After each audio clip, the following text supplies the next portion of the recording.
Friends, welcome to loser trader zone. இந்த வீடியோவில் நம்ம என்ன பார்க்க போகிறோம்னா, இன்றைக்கி நிஃப்டி எக்ஸ்பிரே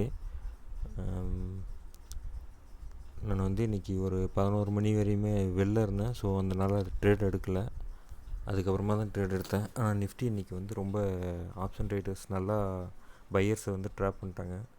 இந்த மாதிரி 24,350க்கு மேலே போகும் அப்படின்ட்டு எக்ஸ்பெக்டேஷனில் தான் 24,350 கால் ஆப்ஷனை வந்து ஹோல்ட் பண்ணிகிட்டு இருந்தேன் ரொம்ப நேரமாக. இப்போ பாருங்கள், 3:27 ஆகுது. இப்போ வந்து அதுக்கு மேலே தான் இருக்குது. ஆனால் வந்து 0 பண்ணிட்டாங்க. 24,350 புட் ஆப்ஷன் பாருங்கள், 33 ரூபா இருக்குது. இதில் இன்றைக்கி வந்து ஹோல்ட் பண்ணதால் ஃபுல்லாக கேபிட்டலை வாஷ் அவுட் பண்ணிட்டேன். கிட்டத்தட்ட ஒரு 10 நாளாக சின்ன இன்வெஸ்ட்மெண்ட்டை வச்சு பண்ணிகிட்டு இருந்தேன். வந்த ப்ராஃபிட்டை யூஸ் பண்ணி திரும்பி வந்து ட்ரேட் எடுத்துகிட்டு இருந்தேன். இன்றைக்கி டோட்டலாக வந்து இந்த 10 நாளில் சம்பாதிச்ச ப்ராஃபிட்டு அப்புறம் என்னோடய இன்வெஸ்ட்மெண்ட்டில் 2,500 டோட்டலாக வந்து காலி ஆயிடுச்சு. ஒரு 2 மாதம் பிரேக் விட்டு தான் வந்து ட்ரேடிங்கை திரும்பி ஸ்டார்ட் பண்ணேன். பட்டு ஸ்டார்ட் பண்ணதுக்கப்புறமாவும் இந்த மாதிரி ஆகிடுச்சு.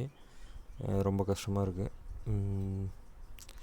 பாருங்கள், இப்போயும் வந்து 24,350க்கு மேலே தான் இருக்குது. பட் வந்து ப்ரீமியம் இன்றைக்கி சுத்தமாக சரியில்லை. ப்ரீமியம் மொமெண்டம் நான் இன்றைக்கி ட்ரேட் எடுத்ததே 1:30க்கு தான் ட்ரேட் எடுத்திருக்கேன். 2-3 சொதப்பல்கள் பண்ணதால் இன்றைக்கி ரொம்ப மோசமான இதாகிடுச்சு. இதுக்கு மேலே டோட்டலாக வந்து ட்ரேடிங்கே குயிட் பண்ணிடலாமா, இல்லை திரும்பி ஒரு பிரேக் எடுத்து செய்யலாமா அப்படின்ற திங்கிங்கில் இருக்கேன். பார்ப்போம் ஃப்ரெண்ட்ஸ். தேங்க்யூ, பாய்.